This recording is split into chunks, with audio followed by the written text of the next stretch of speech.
કેરળની તિરુવનંતપુરમ લોકસભા સીટ ઉપર ફરી એકવાર કોંગ્રેસની ટિકિટ ઉપર ચૂંટણી લડવા માટે શશી થરૂર સજ્જ થયા છે અને તેમણે ચૂંટણીનો પ્રચાર પ્રસાર પણ શરૂ કરી દીધો છે। આ દરમિયાન તેમને એક અજીબ પ્રશ્ન પૂછવામાં આવ્યો। તેમને પૂછવામાં આવ્યું કે શું દેશમાં નરેન્દ્ર મોદીની જગ્યાએ કોઈ વિકલ્પ છે કે કેમ। નમસ્કાર, ગુજરાત જો ટીવીની સાથે હું છું મેક્ષુ ઠાકર।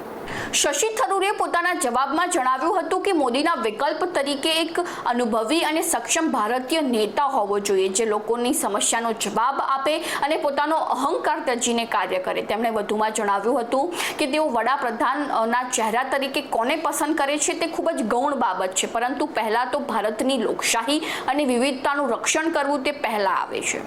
ત્યારે ગયા મહિને જ કોંગ્રેસ નેતા જયરામ રમેશે વડાપ્રધાન પદના ચહેરાના મહત્વને નકારી કાઢતા જણાવ્યું હતું કે લોકસભા ચૂંટણીઓમાં સૌંદર્ય સ્પર્ધા નથી થતી, પરંતુ આપણા દેશમાં પક્ષો, તેની વિચારધારા, તેના પ્રતીક અને તેના પ્રચાર વચ્ચે સ્પર્ધા થાય છે।